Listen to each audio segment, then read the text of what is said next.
Praise the Lord. இந்த December மாதத்தில் 22ஆம் தேதி ஆகிய இந்த ஞாயிற்றுக்கிழமையின் காலை வேளையில் தேவ சமூகத்தில் வந்திருக்கிற ஒவ்வொருவரையும் கர்த்தர் தாமே ஆசீர்வதிப்பாராக. இந்த நாளிலும் நம்ம தியானிக்கிற கர்த்தருடைய வார்த்தை நம்முடைய பரிசுத்த வேதாகமத்தில் யாத்திராகமத்தின் புஸ்தகம் 3ஆம் அதிகாரம் 14வது வசனம். The book of Exodus chapter 3 verse 14. அதற்கு தேவன் இருக்கிறவராகவே இருக்கிறேன் என்று மோசேயுடனே சொல்லி, இருக்கிறேன் என்பவர் என்னை உங்களிடத்துக்கு அனுப்பினார் என்று இஸ்ரவேல் புத்திரரோடே சொல்வாயாக என்றார். அல்லேலூயா. நம்முடைய தேவனுக்கு அநேக நாமங்கள் இருக்கிறதை நாம் அறிந்திருக்கிறோம். ஆனால் மோசேக்கு ஆண்டவர் தன்னை வெளிப்படுத்தும் போது எகிப்தில் இருக்கிற ஜனங்களுடைய உபத்திரவத்தையும் வேதனையும் பார்க்கவே பார்த்தேன், அவர்கள் இடுகிற கூக்குரலை நான் கேட்டேன் என்று சொன்ன தேவன் அவர்களுக்கு ஒரு இரட்சகராக கர்த்தர் என்ன செய்கிறாரு, இந்த மோசேயை அனுப்புகிறார். அப்போ மோசே கேட்குறாரு, ஆண்டவரே, அவங்க என்னை யார் உன்னை எங்களிடத்துல அனுப்புனா அந்த தெய்வத்துடைய பெயர் என்னன்னு கேட்டாங்கன்னா நான் என்ன சொல்லுவேன் ஆண்டவரே? அப்பொழுதுதான் கர்த்தர் சொல்லுகிறார், இருக்கிறவராக இருக்கிறேன் என்றவர் அனுப்பினார். அல்லேலூயா. இருக்கிறவராக இருக்கிறவர். ஐ ஆம் தி ஐ ஆம். நம்முடைய தேவனுக்கு ஒரு நாமம் என்னது? இருக்கிறவராக அவர் இருக்கிறவராக இருக்கிறார். அல்லேலூயா. நம்ம பாருங்க, இறந்த காலம், நிகழ்காலம், எதிர்காலம் அப்படின்னு காலத்தை 3 வகையாக நம்ம பிரிப்பது வழக்கம். இறந்த காலத்தில் நம்ம எப்படி சொல்லுவோம்? இருந்தவர் அப்படின்னு சொல்லுவோம். இப்போ ப்ரெசன்ட் டென்ஸில் நம்ம ஒருத்தரை சொல்லணும்னா இருக்கிறவர் அப்படின்னு சொல்லுவோம். இருப்பவர், நாளைக்கு அப்படின்னு சொல்லும்போது இருப்பவர் அப்படின்னு சொல்கிறோம். ஆனால் தேவன் இந்த இடத்துல அவர் என்ன செய்கிறார்? இருக்கிறவர். ஹீ இஸ் தி ஐ ஆம். இன்னைக்கு அவர் இருக்கிற தேவனாக இருக்கிறார். உங்களுக்கு அவர் எப்படியாக இருக்க வேண்டுமோ அப்படியான ஒரு சாயலை அவர் தரித்து கொள்ளுகிறார். அல்லேலூயா. நம்ம இன்னைக்கு தண்ணிக்கு ஒரு ஷேப் கிடையாது அப்படின்னு நம்ம படிச்சிருக்கிறோம்ல. லிக்விட் அப்படின்னாலே அதுக்கு என்ன இல்லை, ஷேப் கிடையாது. அதை நீங்கள் ஒரு எந்த பாத்திரத்தில் நீங்கள் போடுறீங்களோ அந்த பாத்திரத்தினுடைய ஷேப்பை அது எடுத்துக்கொள்ளுகிறது.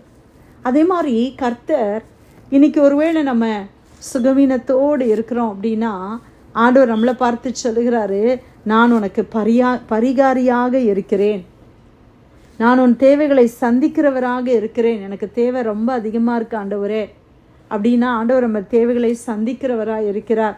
எனக்கு உதவி வேணும் ஆண்டவரே, நான் உனக்கு உதவி செய்கிறேன். அப்போ இருக்கிற வண்ணமாய் நாங்கள் எந்த இடத்துல ஆண்டவரை நீங்கள் கொண்டு வர விரும்புகிறீர்களோ அந்த இடத்திலே கர்த்தர் இருக்கிறார். பிரியமானவர்களே, எனக்கு யாருமே இல்லை ஆண்டவரே என்னை நேசிக்க அப்படின்னு சொல்கிறீங்களா?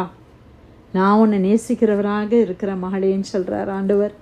நான் உன்னோடு இருக்கிறேன் அப்படின்னு ஆண்டவர் சொல்கிறாங்க. எவ்வளோ நல்ல தேவன் அல்லவா. அவர் சொல்கிறாரு, நானே வழியும் சத்தியமும் ஜீவனுமாய் இருக்கிறேன். வழி தெரியாமல் இருக்கிறவர்களுக்கு அவர் வழியாக இருக்கிறார். பொய்யை நம்பிக்கொண்டு இருக்கிற ஜனங்களுக்கு அவர் சத்தியமாக இருக்கிறார். மரித்து போய் ஆவியிலையும் ஆத்துமாவிலையும் மரித்தவர்களுக்கு அவர் ஜீவனாய் இருக்கிறார். இருளில் இருக்கிற ஜனங்களுக்கு கர்த்தர் வெளிச்சமாய் இருக்கிறார், பரிகாரியாய் இருக்கிறார். அவர் எல் ரோயியாய் என்னை காண்கிறவராய் இருக்கிறார்.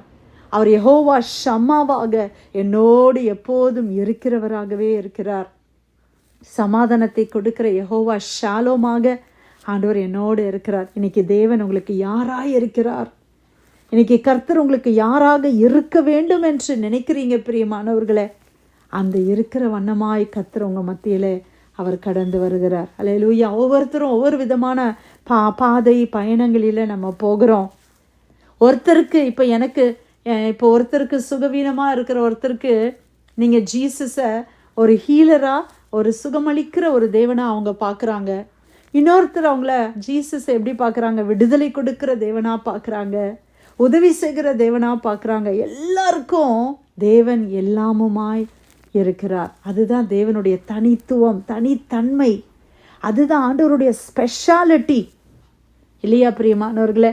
இன்றைக்கி நம்ம பிள்ளைங்களுக்கு அம்மாவாக இருக்கிறோம், நம்ம கணவருக்கு ஒரு மனைவியாக இருக்கிறோம், நம்ம தாய் தகப்பனுக்கு மகளாக நம்ம இருக்கிறோம், சபையில் ஒரு நல்ல விசுவாசியாக இருக்கிறோம், வேலை ஸ்தலத்தில் ஒரு நல்ல வேலை செய்கிற ஒருத்தராக நம்ம ஒரு எஜமானனாகவோ இல்லை வேலைக்காரர்களாகவோ நம்ம காணப்படுகிறோம் இல்லையா? அந்த மாதிரி தேவன் ஒவ்வொருவருக்கும் நம்முடைய இமோஷ்னல் நீட்ஸ், நம்முடைய ஃபிசிக்கல் நீட்ஸ், நம்முடைய ஸ்பிரிச்சுவல் நீட்ஸ் எல்லாம் அவர் பூர்த்தி செய்கிறதான ஒரு நல்ல தேவனாய் அவர் இருக்கிறார்.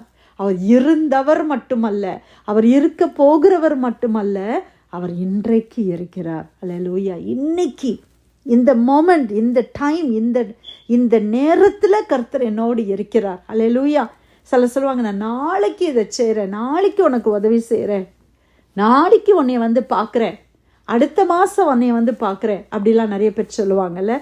ஆனால் ஜீசஸ் எப்படிப்பட்ட தேவன்? இன்றைக்கு என்னுடைய தேவைகளை அறிந்து எனக்கு உதவி செய்கிறவர், இன்றைக்கு என்னோடு இருக்கிறவர். உங்கள் கூட யார் இருக்கிறாங்களோ இல்லையோ, இன்னைக்கு ஜீசஸ் இருக்கிறாங்க. நீங்கள் அதை விசுவாசிக்கிறீங்களா? அதைத்தான் இந்த இடத்துல பார்க்குறோம். அவருக்கு அநேக நாமங்கள் இருக்கிறது. அதில் ஒரு நாமம் என்னது? அவர் இருக்கிறவராக இருக்கிற தேவன். அன்னைக்கு எப்படி ஆண்டவர் இருந்தாரோ, அன்னைக்கு நம்முடைய பெற்றோருக்கு கர்த்தர் எப்படி இருந்தாரோ, அதே கர்த்தர் இன்றைக்கு என்னோடு இருக்கிறார்.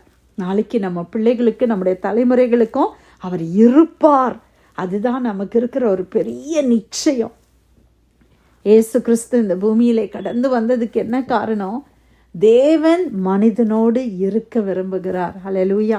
ஏதேன் தோட்டத்தில் அவர் தேவனோடு மனிதனோடு உலாவின அந்த நட்பில், அந்த ரிலேஷன்ஷிப்பை ஆண்டவர் இழந்துச்சாங்க. அதனால ஜீசஸாக அவர் இறங்கி வந்து இம்மானுவேல், தேவன் நம்மோடு இருக்கிறார் என்ற நாமத்தை கொடுத்தார். இன்னைக்கும் பரிசுத்த ஆவியானவர் நம்மோடு இருக்கிறார். அதனால தான் ஆண்டவருக்கு ஒரு பெரிய நாமம் என்னது?